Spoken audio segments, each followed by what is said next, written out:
In a matter of days, Scott Martin lost the hands that coached champions, the feet that carried him through victory, and the life he thought was unbreakable. Group A Strep, Necrotizing Fasciitis, a silent enemy that turned survival into a war. He collided with depression, with identity, with the terrifying question, who am I now? What do you do when strength is stripped away? When the game you mastered no longer follows the rules? This isn't a comeback story. It's a resurrection, from the brink of collapse to a life rebuilt through faith, fatherhood, and fierce determination. And this is what it means to play from your heart. Welcome to Stories from Real Life with Melvin E. Edwards. And today's story is Scott Martin's, how a coach lost his identity and found his mission. You are listening to Stories from Real Life, a podcast by engaging storytellers for engaged story listeners. Here's your host, author and journalist, Melvin E. Edwards.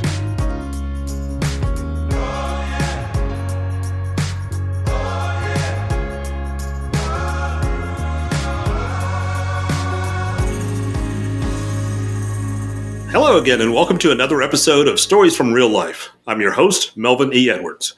Thank you for joining me for the podcast where our personal stories remind us how much we can learn from each other. Today, we'll hear from Scott Martin, a coach who lived through the unthinkable, a man who lost his hands, his feet, and the identity he had spent decades building, yet somehow found a deeper purpose on the other side. This is a story about resilience, reinvention, and the power of the human will. Scott, thanks for joining me today. Morning, Mel. Morning. So, who was Scott Martin before this illness, as a coach, athlete, husband, and a leader?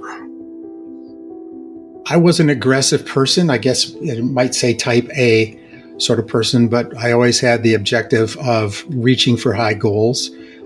Being in athletics, as I grew up with athletics, worked my way and played my way through college, and afterwards, most everything I wanted to do ventured through soccer in some means. To me, soccer was an art. And when I lost my hands, especially, it was like, how would a concert pianist, feel about just totally no more playing because I lost parts of my feet. So that was the first thing actually I thought of when I was told when I woke up out of the coma, Mel, was there goes my playing career. I'm done. So how high of a level had you played as a player before becoming a coach? In the United States, I grew up in a time of the North American Soccer League. There was no feeder system. They didn't really even go into the colleges. That was a feeder system for players that were retiring from overseas. So what was going on here when I was playing as a youngster were the club systems. Chicago, St. Louis, out east, everywhere around. I'm central Wisconsin. We had this little bitty club that no one really understood, but we won 2 straight championships and beat some of the larger clubs. I never had the opportunity. Of course, I went on and played in college, and not long after that, NASL fell apart and Major League Soccer didn't come in until I was really into my teaching years and closer to, when I got sick. So I never had that opportunity. Americans really didn't until the 1990s. All right, so what led you to be at the Nike camp, and why was that moment so significant in your life? I go back to when I first started going over to Europe to coach. I would be asked to take players from the United States, some of the top players from across the United States, and we go over and play in major tournaments in Europe.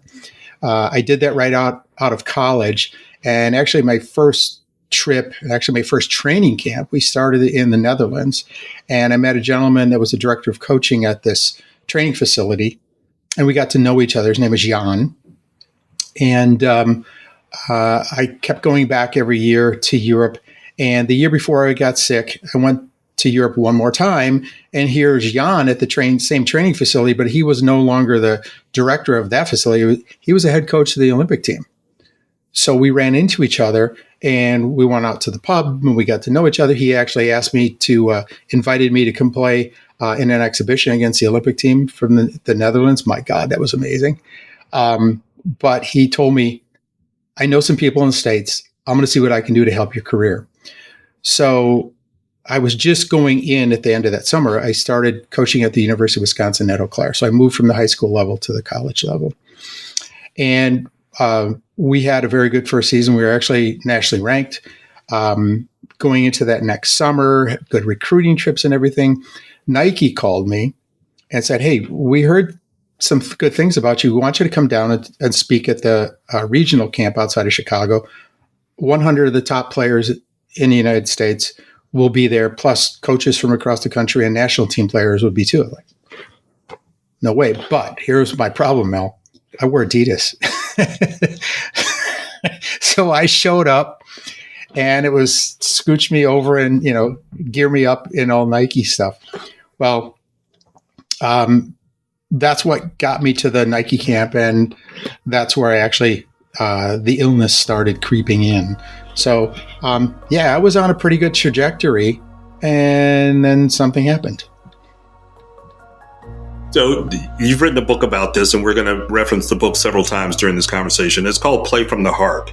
So what does that mean, and where did that phrase first take root in you? Well, I always had a statement to all my players, and it was, turn off your brain and play from your heart. So therefore, that's too long of a book title. And since I tagged that, just play from your heart. It just simplified down into that. And I think it does a really good job of covering what the book is all about. And it's not just soccer. I'm expecting that non-soccer people will appreciate it as well, because I think it did a pretty good job of covering it and not getting too deep into the formalities and things about soccer. So it really plays off of that. And I think that title works extremely well for everything that the book covers. All right. So I'd like for you to walk us through the moment that everything shifted. Your diagnosis with croup A strep with necrotizing fasciitis. Tell us about that process. I've been practicing saying that word, by the way. It's pretty tough one. Well, that's why the media like to switch it to the flesh-eating disease. It was easier for people, but it doesn't eat flesh. It's what the body does to protect itself with white blood cells. And when there's extremely sick, as I was, the white blood cells build up in the outer extremities, therefore choking off the blood, and therefore that's when the skin starts to die and things in that order. So I actually, after Nike camp, I didn't know where any hospitals were because it was outside Chicago. My mom was an hour and a half away in southern Wisconsin. So I showed up there, and as wise as all women are, as soon as she saw me, she said, you get your butt over to the emergency room. Something's really bad. So I did, presented myself. They told me, just drink some Gatorade. You're going to be fine. No. So I woke up the next day. I was feeling even worse. Had to cancel some recruiting calls I had coming up in Minneapolis, St. Paul area. And the next time I woke up was a month later from a coma to learn that in order to save my life, my family had to make a decision. Let me die, which I was supposed to. And the only reason I was told I was alive because I was an athlete. Or amputate both hands at the mid forearm and the front part of each foot and see how I would handle life. I guess it worked out okay. They made the right choice. I know that they probably struggled with doing that, but that's how that all came about. And then it was, after I woke up from the coma, let's get to work. So when did you realize this was more than a medical crisis and that it would permanently change your life? First of all, Mel, when I woke up, I was unable to move. I was told that I had lost 40 pounds, mostly muscle, because being in the medically induced coma. So I had no idea what the heck was going on. I just saw all these machines. So that was freaking me out. And then for the doctor to come in and tell me what had to happen, the mind it kind of shuts down and plays with you when you're learning of information like this. And I think what I did, Mel, was stupid. And I think it's a male thing that I just focused on all right, let's get to work. I've got to, what time of year is it? I missed Europe because we were supposed to be taking the team over to Europe. They went over there, actually won all 3 tournaments. And I just wanted to get back to work. I had a soccer team to get to because it was preseason training coming up, because when I woke up, it was August. And I just focused on that. I totally blew past everything else and went, okay, let's go to work. And actually started strengthening myself so I could start getting back to work. And again, that was a stupid thing for me to do. I didn't focus on what was going on in my head, and definitely not in my heart. And I ended up paying for it. So how did you contract Group A strep? I asked the doctor about it after I was released. They had no idea, but it did. The bacteria collected in my back, on the outside of my left side of my back. And what I put together, the thought was that I was in training because, like I said before, playing against the Dutch national or Olympic team, I always had opportunities to come in as a guest player. So I was still getting myself prepared for that as well as coaching. And I think what happened was that I never wiped off a weightlifting bench, and somebody else probably didn't. So if they happen to have that illness, it affected me though. Maybe it went through a pimple or something, some openness in my back. That's what my thought is. But that's probably what happened, because we didn't clean things off like we probably do now. Did you ever play an AstroTurf? Could it have come from that? Oh yeah. I actually played in Camp Randall, soccer in Camp Randall. I grew up wanting to play football in Camp Randall at the University of Wisconsin, but I ended up playing soccer there. So I did play on turf, and I tell you, it was a strange thing back at the time. When indoor came around, everything was on turf, and so we finally got used to it there. But yeah, AstroTurf is a different sort of animal. Much better nowadays, though. I'll tell you that now. Because I think I've heard of that, of players contracting it through turf. Yeah, that's a point. I see where your thought was going with that. But at the time, it was just strictly on grass. That's where the only place I was. Okay. Good thought. Okay. Just curious. All right. So what was it like to suddenly transition from the privilege of your athletic identity to being labeled as disabled? That's what started me down the rabbit hole towards the depression, because I could tell people were treating me differently. I mean, how could you not? The people that I was close to, my players, the administration at the university, nobody had any clue on how to treat it because everybody felt bad, I'm sure. And I actually started turning that around in my own head, I believe, Mel, that I'm a disruption. So I started thinking negatively about myself. For my family, while I was in the hospital, they were coming over all the time. I had learned that while I was in the coma, people were there all the time until they came up with the solution of the amputations. So I felt a lot of guilt. So you described, quote, running into a brick wall of depression. Yeah. What did that season truly feel like for you? I lost my confidence. I mean, as an athlete and being one in athletics, I definitely lost my cockiness, and therefore I lost my confidence. So when I started not believing in myself, I started flinching when I would go on recruiting trips because, wow, that was tough. How am I supposed to sell myself by putting out my hand to shake my hand and then, whoa, what's going on with this? So that's part of all the mix that fell in to create the situation where, again, I describe it as just smack dab into a brick wall. Yeah, that's what happened. So what was it like adjusting to having prosthetics on your extremities? I cover this in the book, that I was first fitted with hooks, and I really had a hard time with that. I describe one situation in the book where my mother comes to the hotel, and it's the first time I'm wearing the hooks. I'm trying to feed myself. It was a disaster. So it wasn't a good time.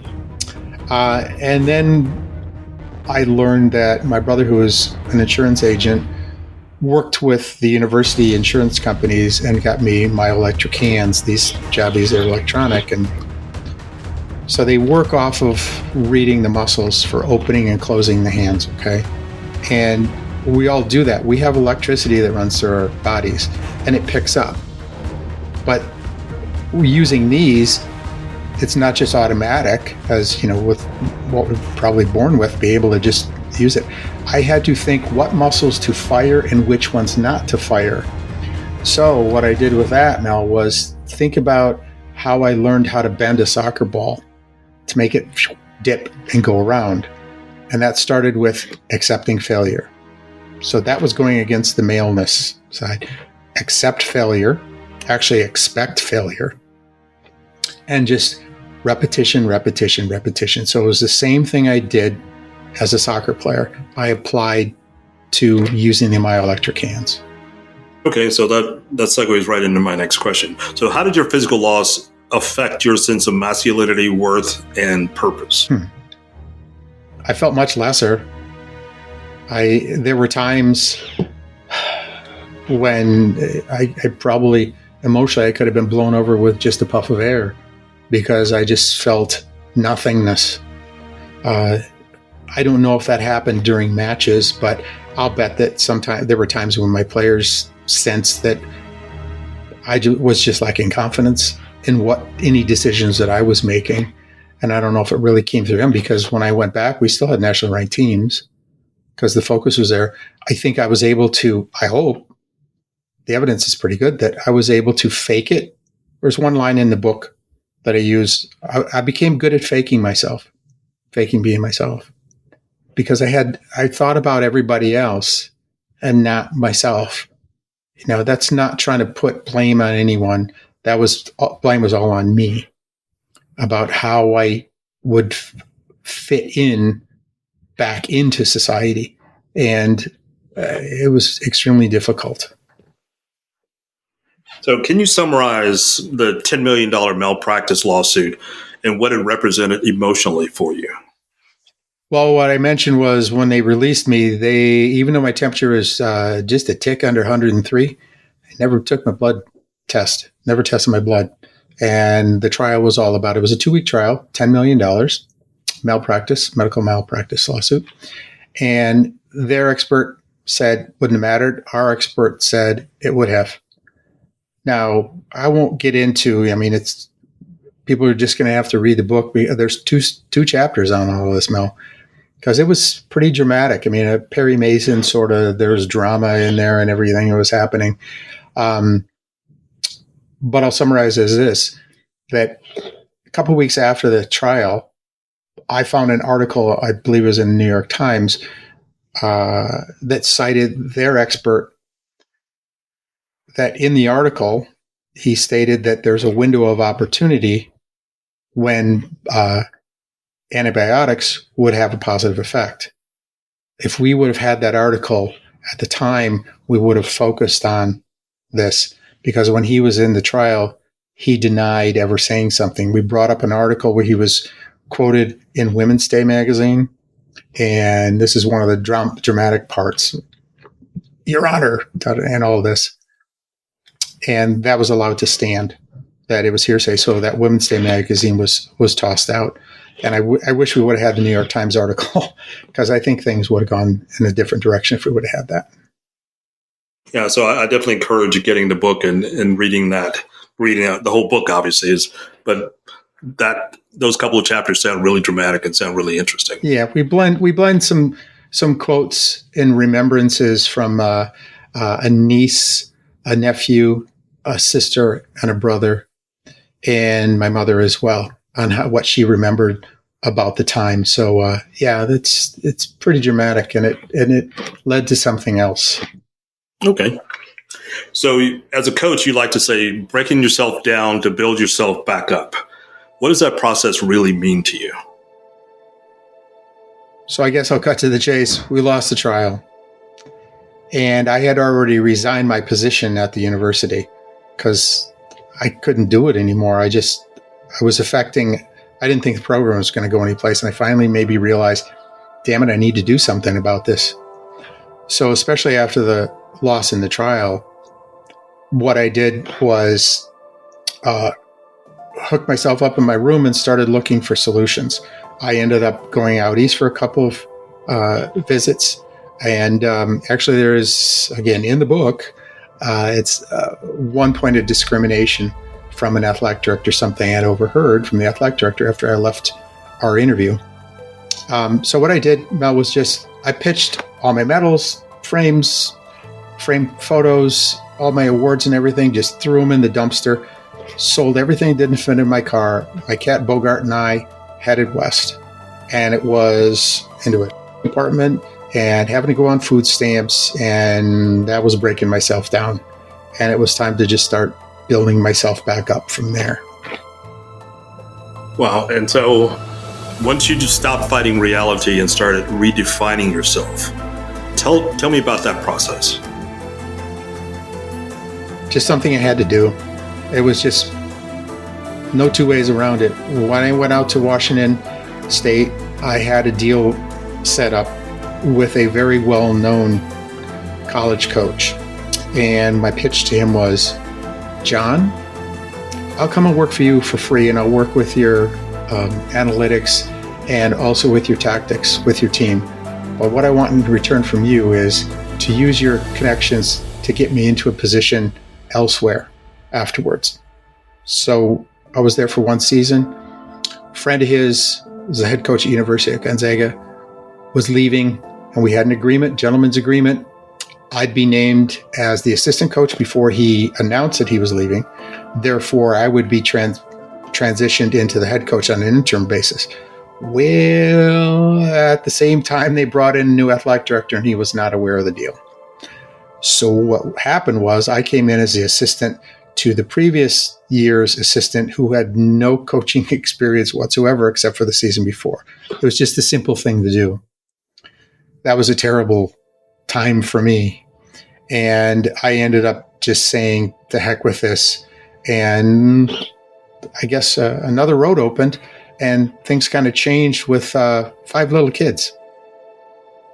And we'll get to that in just a couple moments. So how did music, memory, and faith help carry you through your darkest days? Here's one of the things I have set up in the book, Mel. What I'm trying to do is to make it interactive for the reader. So there are different parts in the book where specific songs are even mentioned.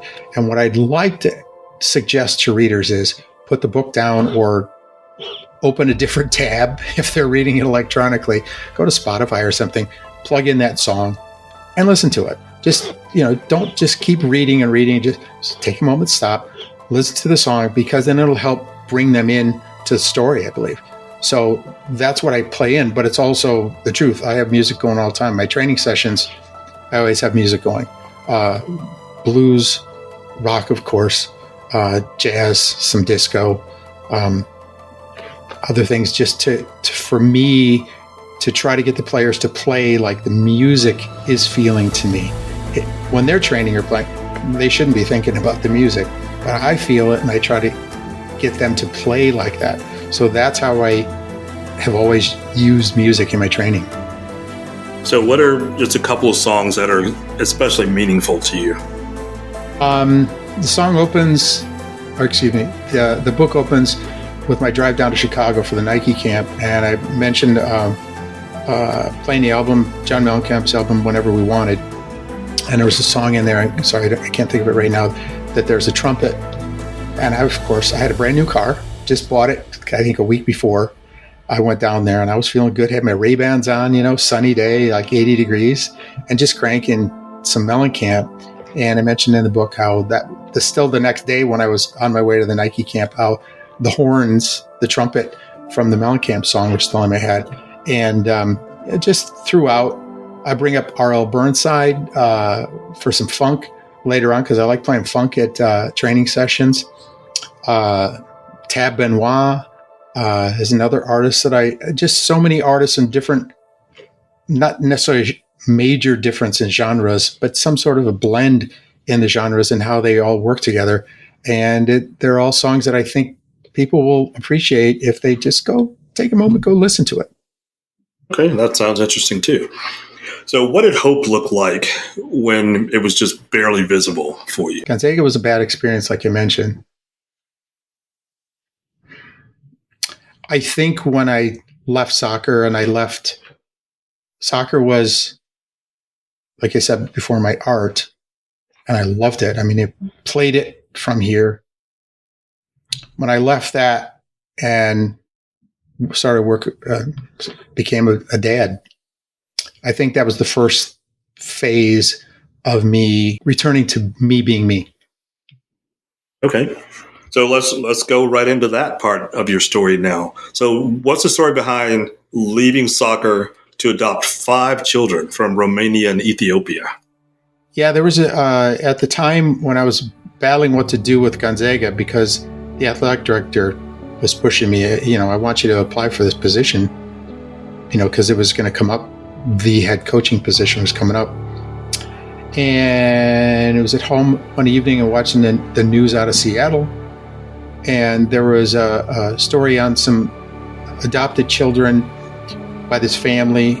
And it was tied to one of the storms in Haiti that killed a bunch of people. And there were these orphan children. There was this family that adopted 2 kids from that. And boom, light bulb went off in my head and went, wow, I'm supposed to do something about this. Now, I had been to the Soviet Union. We were invited to go play there. And then when it also became Russia. So something about that always interested me, about the people over there. So adopting from Russia, it was Russia at the time then, was like going to an animal shelter. You just go into an orphanage, and if you don't like what you see there, you go to the next orphanage. No. So I ended up going through Romania and adopting a young brother and sister just past diaper stage. And this is in, we only really use the kids as a bridge to tell the story from the illness and everything and the depression to get to the main part of the story at the end. But in that chapter, we go into adoption is not easy, Mel. I mean, it took a year and a half. I offered bribes. I tried to reach out to Oprah to see if she could help. And then Senator Patty Murray from the state of Washington came through on her promise and helped us get those kids home. So it was all of a sudden, I'm a dad to 2 toddlers. And a year later, a little boy from Ethiopia came home. A year after that, a little girl from Ethiopia. And 2 years after that, another little girl from Ethiopia. So here's a soccer coach with a basketball team of 5 kids, It was crazy, but I loved it. I just totally loved it. And the kids from Ethiopia all witnessed their parents die of AIDS. I mean, it was... So those 5 kids, I mean, we all had something, and it was fun. I didn't have to worry. I could just be myself. With that, I didn't have to worry of the outside stuff. And then, as the youngest got secured into high school, then I had the itch to go back for me and do a little bit of coaching of something that turned out pretty good. Okay, and we'll get to that shortly. So what did becoming a father to children who needed healing teach you about your own healing? A new view of myself, introspection, because they had to come first. Now I think about it, Mel, maybe I was still faking it a little because I focused on them rather than me, but somehow in the long run, I became more me, pretty close to the me before the illness.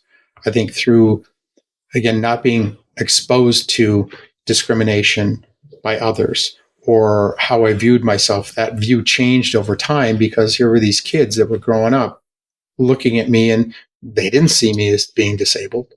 They didn't see me as, my dad has no hands. That didn't come up at all. So I think it was just a overall process that had to happen over time.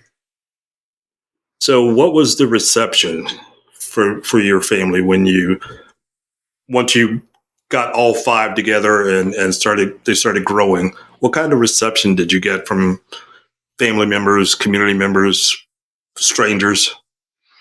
My mother, who grew up during the Depression and used the N-word, I remember as a kid, she came around and she looked past color.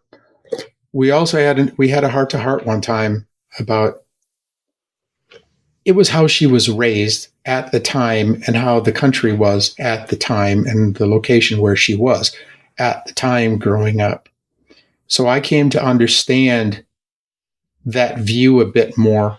I still hate it, and it still happens, which is ridiculous. But the reception was good, and I think over time, again, my mom came to love those kids, and she would say it openly. You could see it when she would hug them and stuff. So it helped her. Yeah, it was unexpected, but it was a major benefit to somebody. Nice. That is nice. All right, so what led you back to coaching a third-level group of 12-year-old boys who you call your soccer rats? Well, where we were living at the time was Bellingham, Washington, so it's like an hour and a half. Depends on traffic on I-5.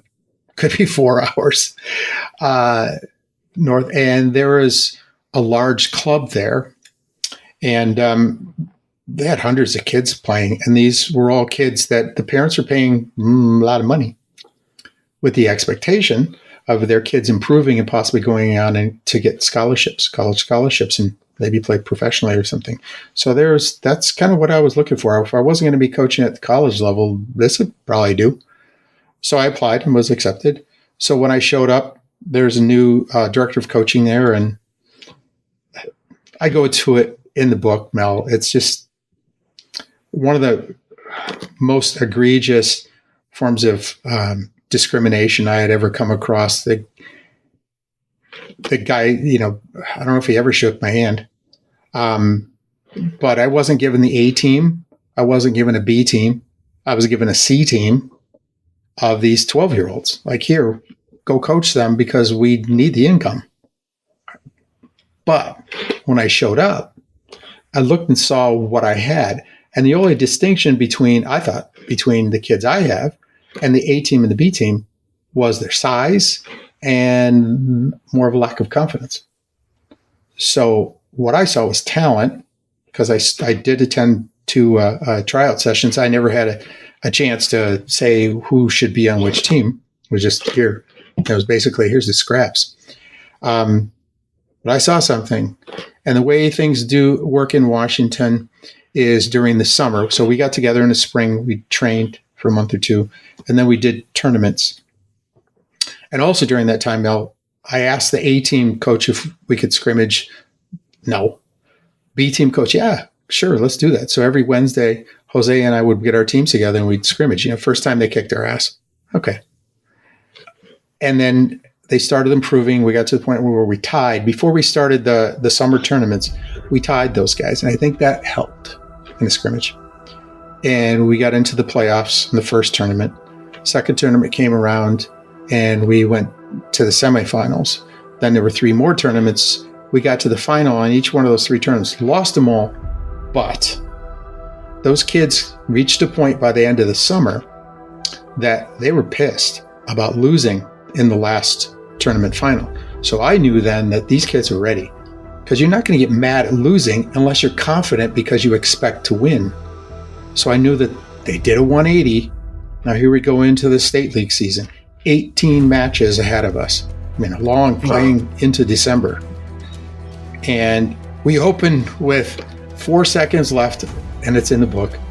We're up 1-0. Opening league match. 4 seconds left. Ball goes up. Our goalkeeper and another player run into each other. And because our goalkeeper went down, the official stopped the clock and wanted to look over after the goalkeeper. He stopped the clock. So they had and the ball went off of his hand and out of bounds behind, so it's a corner kick. So they had the ball to serve a free kick to serve the ball into the area. Well, as the whistle went off, the ball went into the back of the net, and we ended up tying. Wow. So we ended up going undefeated. They use that as a drive to go undefeated and win state championship. 12 of those kids advance to the A team and B team. No one even talked to me after the season or anything. And but we did have a gathering at a facility, and I was able to speak up on stage. And it's in the book. I kind of let one guy have it, and I also tried to help educate students about, old school. Let's play a little old school. You don't have to wear $250 cleats, So when that happened, I said, hell with it. I came back to Wisconsin. I started substitute teaching. And I took over a group of 14-year-olds. By the time they were U17s, we won a state championship. And almost all those kids, there's one that's still a senior in high school, but everybody else basically went on to college. Some of them were playing in college. So it's been fantastic. I ended up becoming my old cocky self again. That's good to hear. Yeah. So you have a mantra, and that's, my mission is not to teach you, but to put you in a place to learn. Where did that philosophy come from? I don't know if it happened when I was in college studying education. It probably happened when I was a freshman at college. I started coaching my first team. And I think I came up with it there because I look at soccer as not just like football. You have plays and things. It's flows. So to play quality soccer, you have to have the brain off. So if they get to that point, then they can play from your heart. We're talking about the other. I have two mantras. I always try to put the kids in a position where they're not just, here's a drill, do exactly what I say from disc 1 to disc 2. Let's figure this out so they could learn it, because learning really happens when you put on the spot and you make your own decisions. And the kids when they're forced to make their own decisions, it takes a little longer, but when they learn it, it's rock solid. Then they've got it. And at the end of the book, I keep doing this. In the book, at the end, I hope those kids realize that I didn't teach them much, but I did put them in a position to learn, and they did it themselves. So nothing I can take credit for. They did it. Nice. All right, so you mentioned being in Washington. So why did you return to Wisconsin, and what did winning another state championship symbolize for you? Well, I think part of coming back to Wisconsin and doing what I wanted to be doing finally, it kind of said something to those people that discriminated against me. I was not even interviewed, and that actually happened here too, Mel. I wanted to get back into teaching full time. I was teaching social studies and history before I went into coach at the college level. Substitute teaching, I proved myself, but then positions had come up. I didn't, I'd apply for them. I didn't even get a chance to interview. And I was bypassed over a head coaching position at the high school here too, even after winning a state championship. So trying to thumb my nose at some people with that, but I'm still stuck in a situation where I'm discriminated against. Maybe age has something to do with it now. I hope not, but it's invisible discrimination that I run up to all the time. So with that, winning that state championship, a lot of it had to do with, here I can prove myself again, and letting people know and helping the disabled community by being a representation of here is what's possible. Just hard work, just be yourself. And over time, things can be accomplished even by somebody with severe disabilities like I have. All right. So in this next segment, I want to talk about some wisdom that you've developed from your experiences. So let's start with, how has your definition of winning changed? Before I was sick, it was, it was definitely win a national championship. That was it. I think it changed maybe after the kids and maybe just maturing a bit, where I really felt pride when my soccer rats won the state championship. I was so proud of those kids. I looked past myself. I didn't care. Well, I did.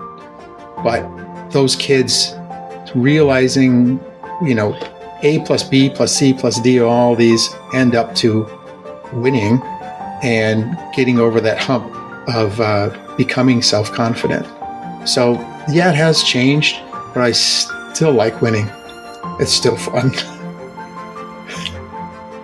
Winning is the best. I'm very competitive.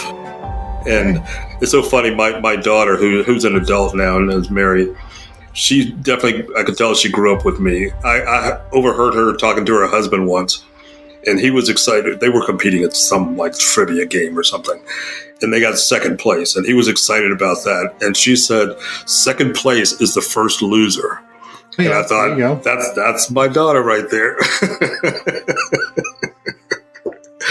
All right, so what do you now understand about suffering that you couldn't have known before all of this happened?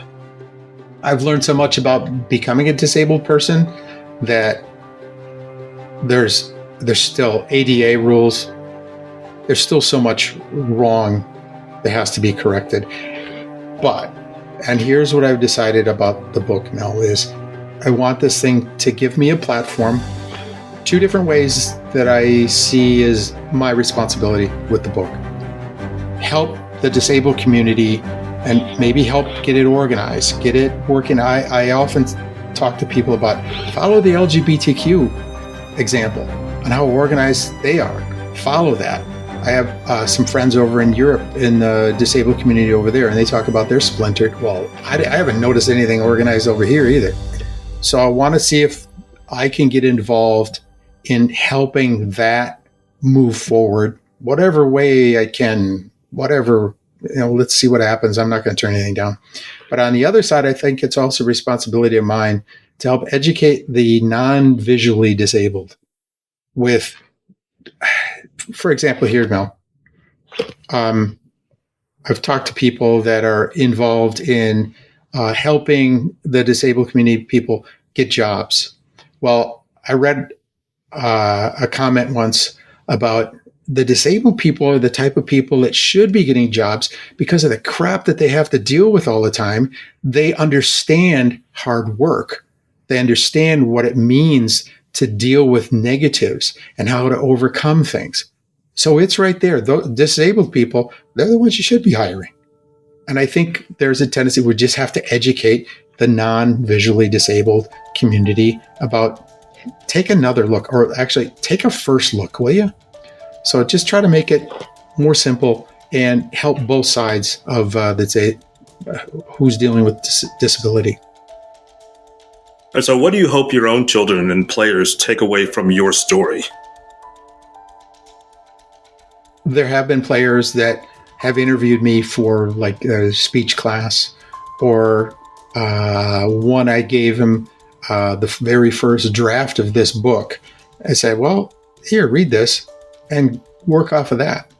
And I hear positive reports about, in the book, there is one kid that talks about how he gets the teacher in his class to turn on the, not italicized, but so captioning.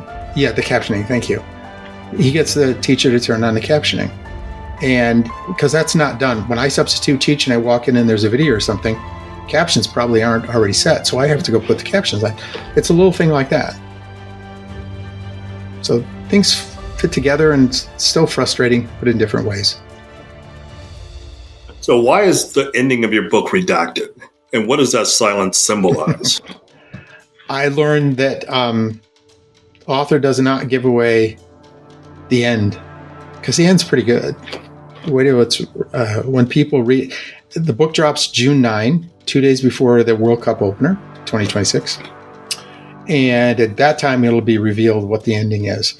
There's something about writing I learned about dropping kernels here and there that you could capitalize on. So there's something earlier in the book that the ending has to do with. So I want that to stir up some interest and some, maybe some people guessing what is the end of the book. Because what we end with is, oh, and guess what? And then, any people like you and the other media, it's not going to say the ending. It's going to be redacted. Okay. Again, that's intriguing. I'm curious, which is what you want. Yes, exactly. So let's start to wind down the conversation with some inspiration for some other people. So for someone listening who feels broken or lost, what would you say to them directly? Trust yourself, which may also be the hardest thing. It should be the simplest thing. That's the problem I had when I was in the midst of depression. But really, it should come down to that, I think, Mel. Trust yourself, because it's in there. Think about it, everything you had to go through. When I first came out of the hospital, it'll take me 3 hours to get dressed. Well, if I would have had someone, I'm not trying to blame anybody, but if I was seeking therapy at the time and somebody who said, look what you do every day to get here, 3 hours to get dressed. Of course, I worked it down. Now it takes me half an hour. But look at some of those. Pick some of the easier things, the positive things in your life, and think about those, and then just start fitting those together, maybe like pieces of a puzzle, to try to put the whole thing together. And of course, I think the biggest thing is just time. And that's difficult when you have kids and you have to go back to work. How do people handle all this? I mean, there's so much to go on, because it could happen to anybody at any time, and then what? So I understand it. And so if you could summarize your own life in one final lesson, what would that lesson be? Wow, man. Not looking back or not going back to trying to change things. You're talking about, if maybe I could summarize what I did. I think it would be proud of what I've accomplished. I mean, it's unfortunate what I've had to do, and a lot of people probably could do what I've done. They just never been placed in the position. So I can't say that I'm an amazing person or anything like that. I just should be able to pat myself on the back for what I've done and what I've gone through and what I've accomplished. So I've done okay. I agree. Pat yourself on the back. That's good job. So final question today. What does it truly mean today, after everything you've experienced, to play from the heart?